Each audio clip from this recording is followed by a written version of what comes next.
Assalamualaikum warahmatullahi wabarakatuh. Nah, jadi di perkuliahan kali ini itu saya sajikan dalam bentuk video rekaman saja karena berhubung saya masih banyak kesibukan di luar dan saya juga kebetulan lagi kurang sehat.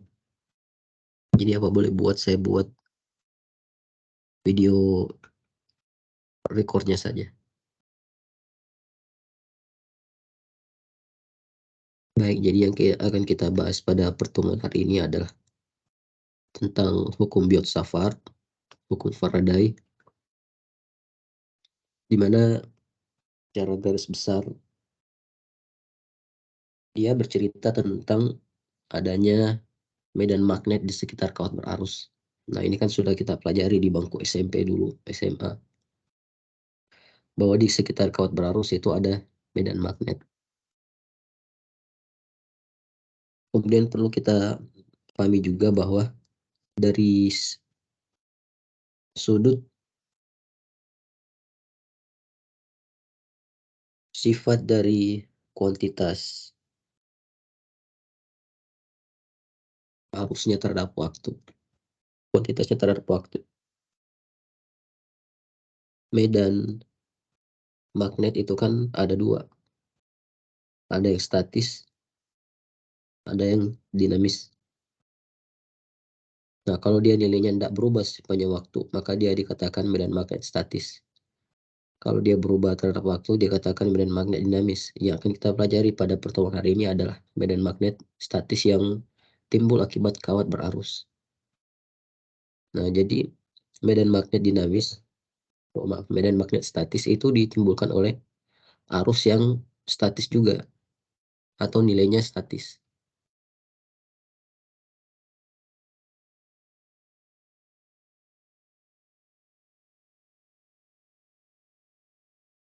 Jadi dia berasal dari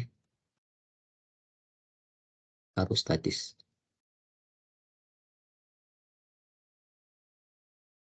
Nah, mungkin Bapak Ibu pernah melihat rumus seperti ini. P sama dengan mu 0 I per 2 PR. Nah, inilah sebenarnya hukum Biot-Savart. Bukan ini bentuk umumnya ya, ini bentuk khususnya. Jadi khusus pada kawat koaksial.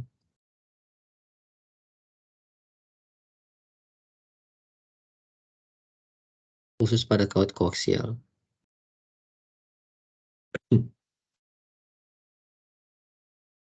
Minor I per 2 PR. Jadi sama seperti hukum Ohm. Kalau ditanya hukum Ohm itu seperti apa? Hukum Ohm itu adalah V sama dengan I kali R. Ini hukum Ohm.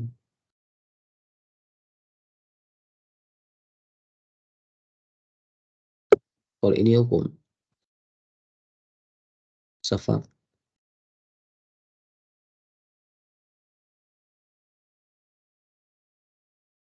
Nah, jadi ini bentuk khususnya. Seperti apa bentuk umumnya?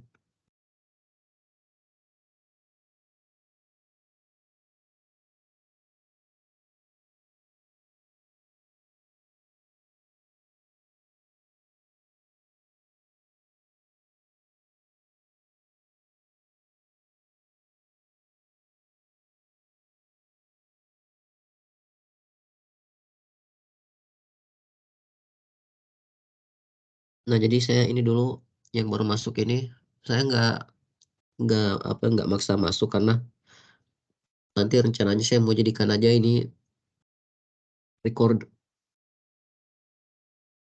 Jadi kuliahnya silakan dilihat record offline dari materi ini. Karena semalam kan nggak sempat karena saya masih kurang sehat semalam. Nah, pagi ini saya coba nge-record lagi. Jadi nggak apa-apa kalau misalkan Bapak Ibu ini nggak hadir di ininya, makanya saya bikin bikin private ininya, eh, Teamsnya.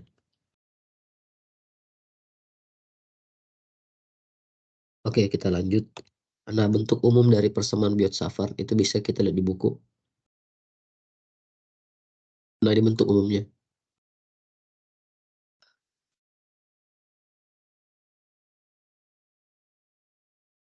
Jadi H sama dengan I kali L dibagi dengan 4 pi R pangkat 2. Kemudian dikali vektor A. A12, A12, itu dia. Nah, jadi ini I adalah arus yang mengalir pada kawat tersebut, besar arusnya. Jadi kalau kita gambarkan, dia seperti ini. Nah, ini kan penampang kawatnya.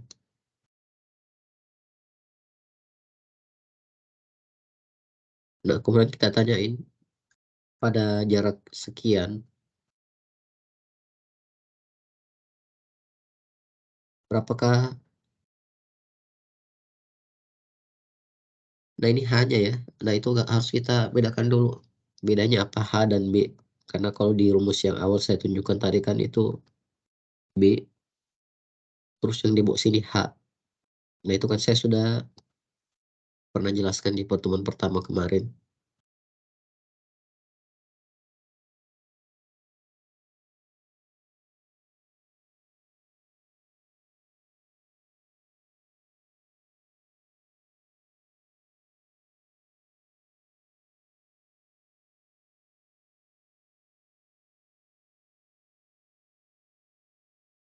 Nah, ini dia. Jadi H itu adalah kuat medan magnet, sedangkan B itu adalah densitas medan magnet.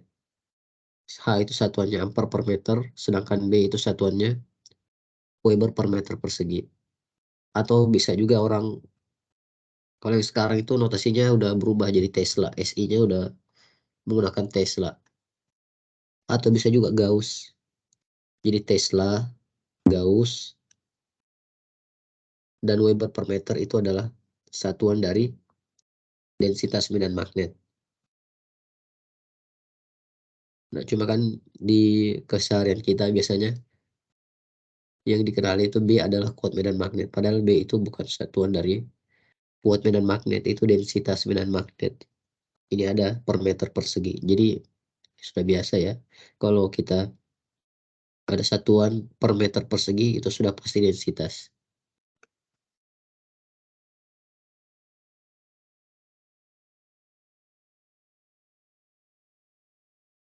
Baik, kita lanjut. Nah, bagaimana relasi dari B terhadap H? Itu sudah pernah saya jelaskan juga, cuman nggak apa-apa saya ulang lagi. B itu sama dengan mu dikalikan dengan H. Nah, mu ini sama dengan mu 0 dikalikan dengan mu R kali H. Kalau dia di ruang hampa, mu R-nya sama dengan 1. Berarti B sama dengan mu 0 kali H.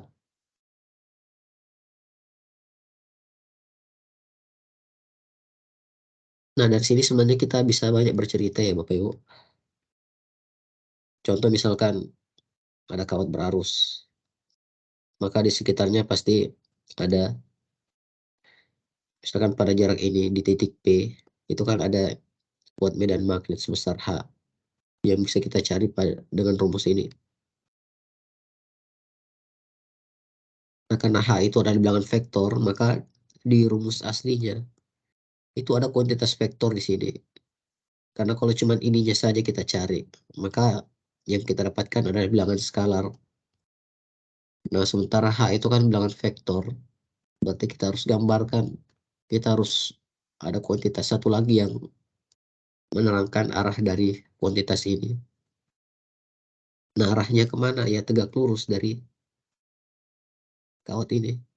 Nah, kita cari vektornya nih. Nah, kalau vektor seperti ini, itu berapa nilainya unit vektor?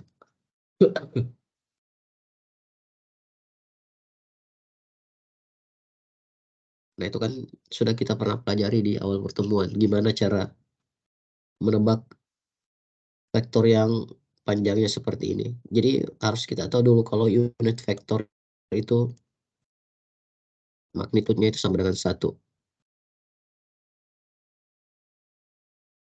Magnitud. Nah, sehingga kalau yang seperti ini kita cuman fokus saja pada arahnya. Dia di ruang kartesian 3 dimensi X, Y, Z. Nah, kalau Z itu kan biasanya dia ke arah atas ya. Kalau Y-nya kiri kanan, X-nya depan belakang. Kita lihat vektornya dia ke arah atas, berarti kan dia ke arah sumbu Z positif. Atau kita sebut, bisa kita tuliskan bahwa ini adalah vektor AZ, vektor AZ. Atau bisa juga kita tuliskan dengan vektor K, itu enggak masalah juga. Karena kan ini I, J, K. Nah, jadi apapun nilai yang kita dapatkan di sini, apapun nilai skalarnya, itu kita harus kalikan lagi dengan K. Nah, kalau menurut gambar ini ya, atau bisa juga AZ plus AZ, karena dia ke arah atas. Nah, kalau misalkan saya eh, titik yang ada di bawah sih,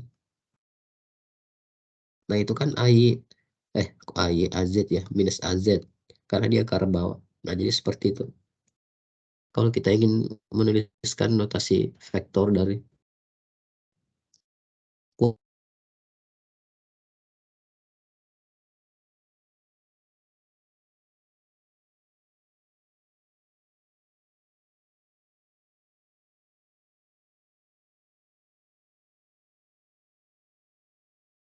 ini ada gambar sedikit.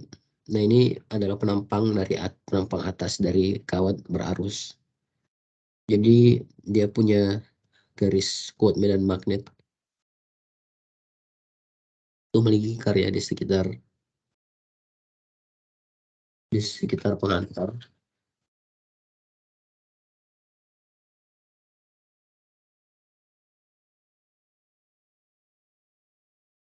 Oh iya, dan yang saya gambarkannya cuma contoh saja,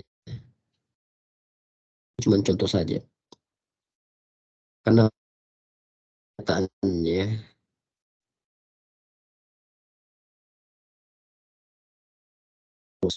Nah, cara mencari arah kuat medan magnetnya itu kan menggunakan kaidah tangan kanan. Jadi kita kan ada tangan kanan kita itu adalah arah arusnya. Ujung-ujung jari yang lain itu adalah arah medan magnetnya. Berarti kalau seperti itu, misalkan ini titik P, berarti arah medan magnetnya itu dia menembus atas, menembus layar menuju pengaman. Nah, otomatis nanti arah vektornya harus dan juga itu kita pasang kode X, Y, Z di sini, kemana vektornya dia sumbu X negatif, atau bisa kita tuliskan dengan minus A X, atau bisa juga minus I. Nah, itu dia, jadi cuma ilustrasi saja.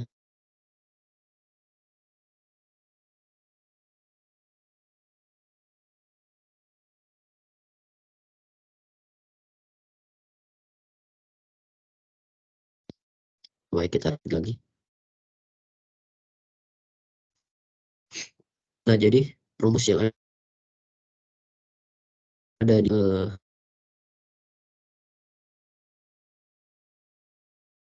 tadi yang ini adalah rumus umum dari komputer. Jadi dia itu berlaku bukan cuma pada kawat kawat berarus saja, permukaan pelat berarus juga bisa, atau misalkan permukaan bola yang berarus juga bisa. Jadi universal umum, dan setiap geometri itu dia punya rumus yang berbeda-beda diturunkan dari persamaan ini. Ini persamaan induk, persamaan umum. Tapi kalau misalkan isinya kawat berarus, kawat silinder, itu kita harus turunkan lagi rumusnya untuk case kawat berarus. Dan nanti kalau kita turunkan, itu akan dapat rumus yang ini untuk berarus. Nanti sebentar kan kita pelan dulu.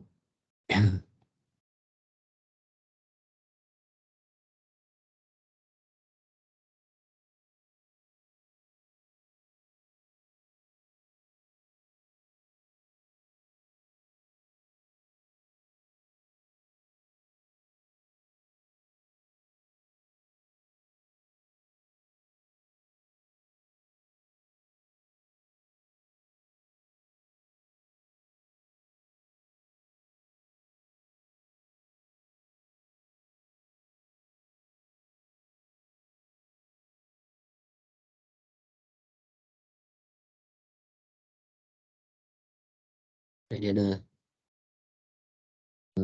studi case. Ini ada suatu kuat berarus dengan panjang tertentu.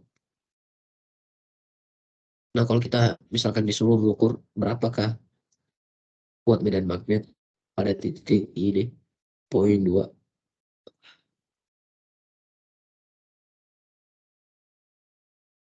itu kita bisa gunakan rumus ini. I per piro dikali sin alfa 2 dikurang sin alfa 1. Nah, rho itu apa? Rho itu adalah jarak dari dua ini tegak lurusnya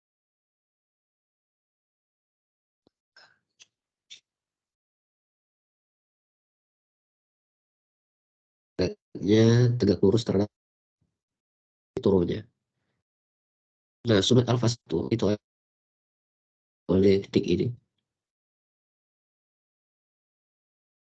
dengan ujung konduktornya. Jadi kita lihat ini ujung konduktor yang di bawah ya, arah arusnya ke atas, jadi titik pangkal ya. Titik pangkal kita tarik ke poin 2, lalu sudutnya kita atur dengan garis garis row-nya ini, garis row.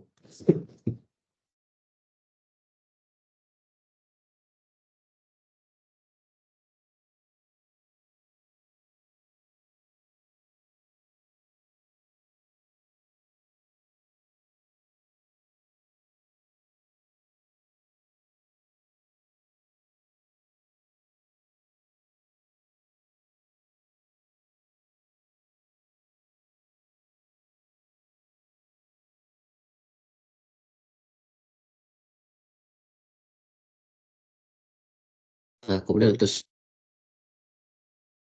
alfa 2 aja,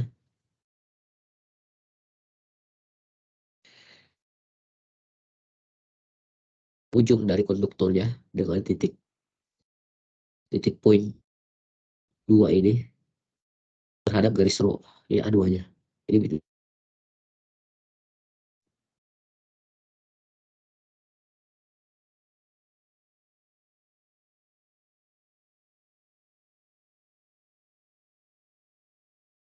dari sini katakan jika satu atau kedua ujungnya berada di bawah 2, maka sudutnya itu bernilai negatif. Nah, contohnya seperti apa? Ini. Jadi ini kawat pengantarnya. Tadi kan titiknya itu di sini.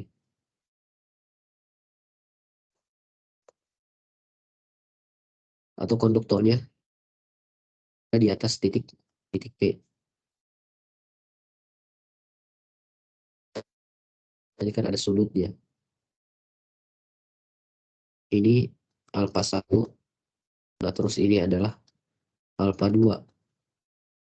Nah, gimana case-nya seperti ini.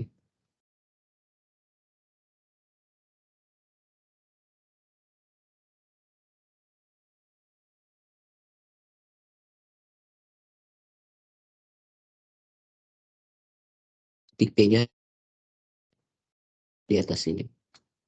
Nah, ini yang dimaksud oleh buku tersebut.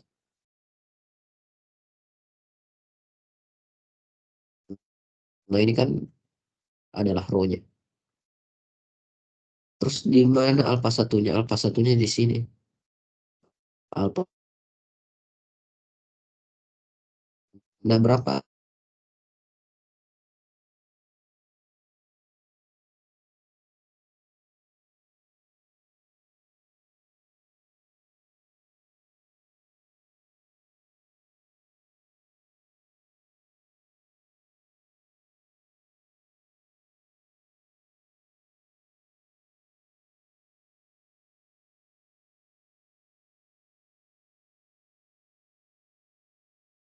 Ya, apa bedanya kalau misalnya dia identik sama ini? Coba ya.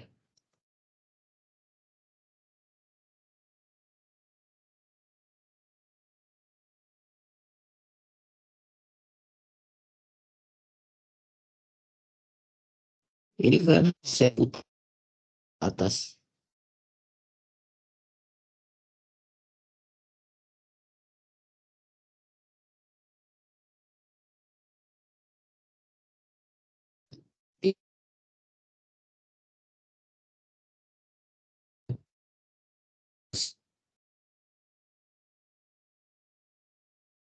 Misalkan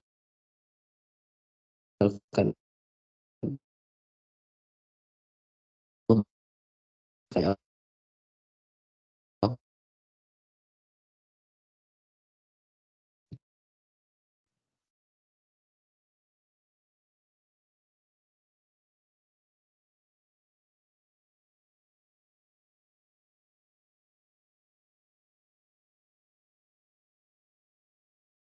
saja.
Oke, maaf soal. Jadi titik P2 itu ternyata koordinat X-nya itu Y-nya di koordinat 0,3. Arusnya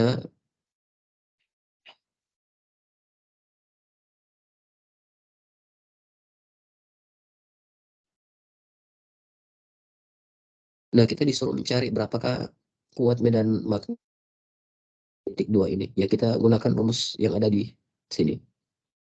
I-nya kan udah jelas ya, 84 pi itu pi 3,14, kemudian ada rho di sini.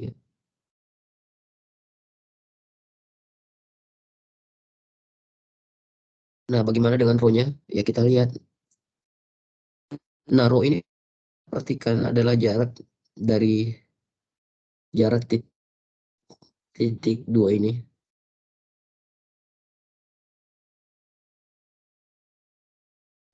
ke sub Z. Nah, berapa jaraknya itu kita bisa menggunakan pendekatan koordinat koordinat I-nya. Kenapa seperti itu? Lihat, kita gambarkan ulang.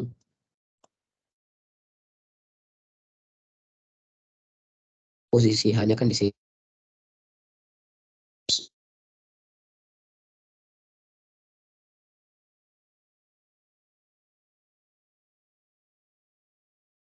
Posisi ini. Titik H ke sumbu Z-nya itu adalah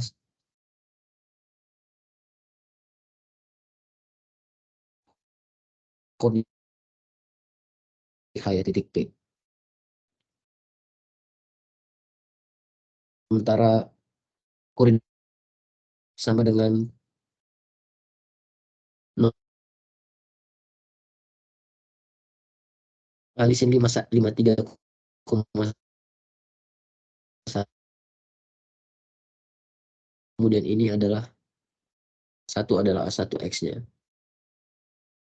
Harusnya min 1 ya, kan eh,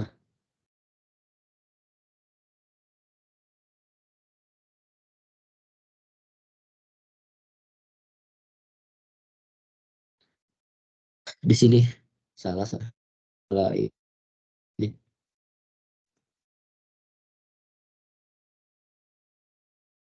salah gambar.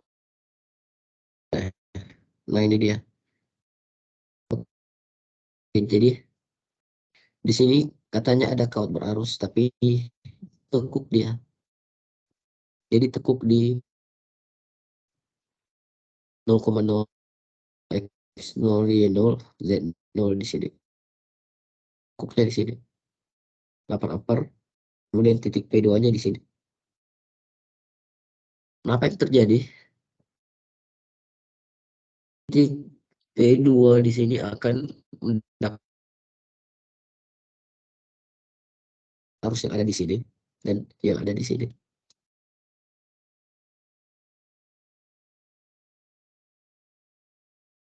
Nah, jadi cara pengerjaannya itu kita kaji satuan medan magnet pada titik P2 yang ada pada sumbu X. Jadi berapakah akibat pada sumbu Y? Kita cari satu-satu. Oke, berarti lihat di sini. Nah, katanya di soal itu kawatnya itu di ke belakang, wajah ke belakang sampai katanya kawatnya dia panjang sekali sehingga tidak tidak bisa kita tentukan di mana ujungnya. Itu dikatakan di soal ini juga sama, kawatnya panjang sekali. Oke, yang sudah kita lihat tadi itu kan dia butuh arus dan di alfa 1 dan dia butuh alfa 2. Nah, untuk kajian yang pertama kita tambahkan subscript di sini A1X atau A2X atau sudut yang dibentuk oleh titik.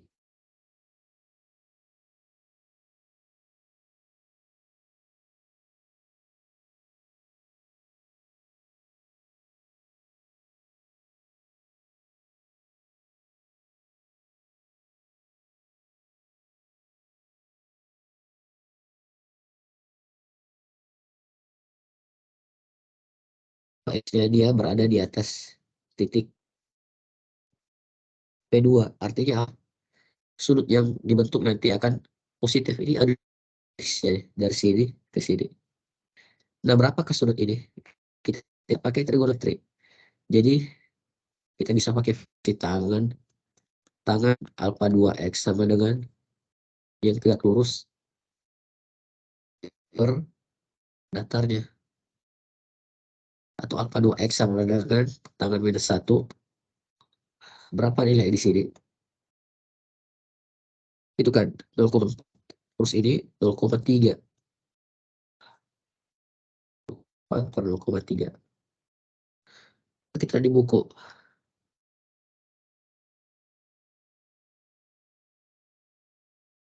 apa ya?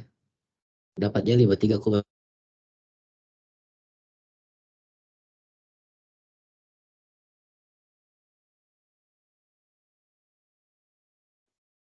dan dia nilainya positif. 1x ya. Sudut yang dibentuk oleh titik terhadap titik. Nah, ini berapa sudutnya? Titik pangkalnya itu jauh di belakang sana. Jadi kita bisa asumsikan bahwa yang dibentuk itu ya 90 derajat. 90 derajat karena sudah sangat lebar. Jadi kalau dia ada di titik ini, kalau dia ada di titik ini berarti kan sudutnya 0 karena dia berimpit dengan garis row. Nah, kalau dia di sini besar tuh yang belakang ya maksimum itu bawah titik P2, maka nilainya negatif. Nah, itulah sebabnya di sini ditulis +1 karena harusnya kan kurang alfa 1x. Tapi karena alfa 1x-nya dia negatif hasilnya, maka jadi plus berubah. Nah, jadi seperti itu. Kemudian untuk H2Y-nya, itu kita bisa cari dengan cara yang serupa. Nah, ini harus kita pandai berimajinasi ya Bapak Ibu. Di mana satu Y?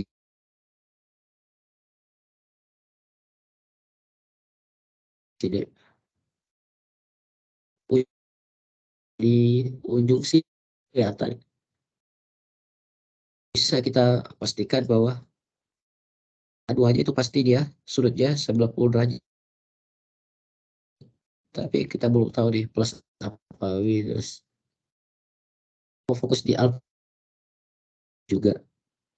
Kita lihat arah arusnya dia ke atas ini, berarti kan titik ujung itu berada di atas dari titik P2, berarti A2-nya itu positif 90 derajat. Nah, kemudian gimana dengan A1Y titik?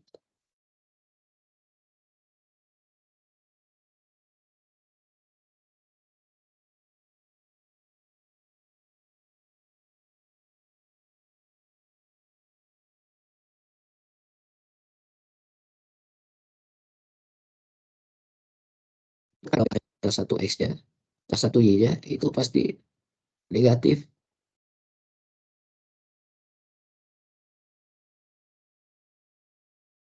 Nah, berapa?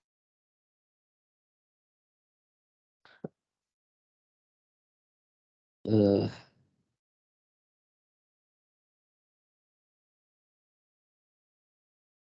saya cuma menjelaskannya biar lebih gampang lagi dipahami. Sin 36,9, jadi dia pakai fungsi sin di sini. Oh, bukan sin ya, masih pakai tangan ya.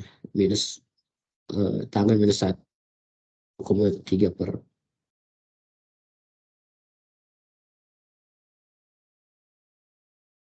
3 plus 90 derajat.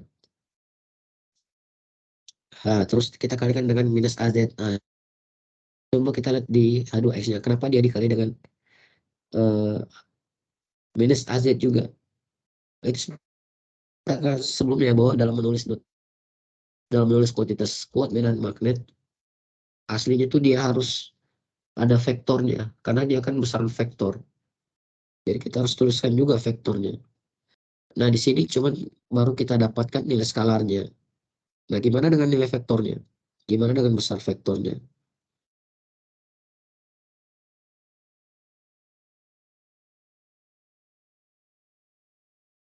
Sebentar dulu Bapak Ibu, ada.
Oke, baik, kita lanjut lagi. Nah, itu dia tadi. Eh,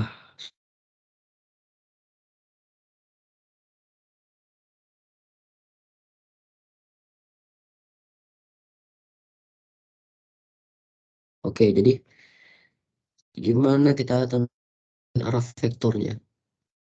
Nah, seperti tadi bisa kita menggunakan kaidah tangan kanan di sini. Lihat arah arusnya, terus asumsikan sebagai jempol kita, arah jempol kita itu dia adalah arah jari jemari kita yang lain itu adalah arah medan magnetnya. Nah, maka di titik ini ya kan arah medan magnetnya itu akan turun ke bawah, ke bawah. Nah, kalau dia turun ke bawah berarti kan di ke arah sumbu Z negatif.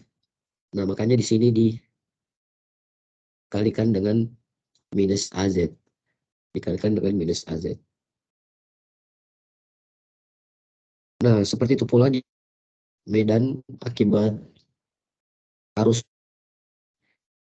dikalikan juga dengan karena sama. Jadi kita bayangkan kembali di sumbu itu tangan kanan kita arahnya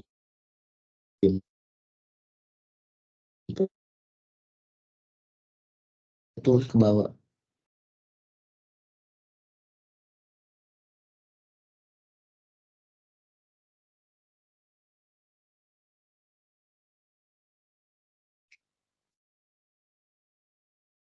Sampai untuk pertemuan hari ini cukup sekian saja dulu Bapak Ibu. Nanti sebentar malam kita lanjut lagi.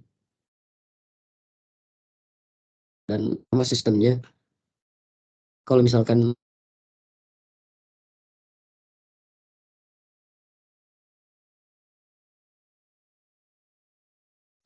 yang penting nanti ini Bapak Ibu pelajari karena kemungkinan yang masuk di UAS adalah contoh-contoh soal yang saya bahas temuan. Nah, kira-kira seperti itu. Baik, silakan dinonton videonya Bapak Ibu. Nanti kita lanjut sebentar malam. Assalamualaikum warahmatullahi wabarakatuh.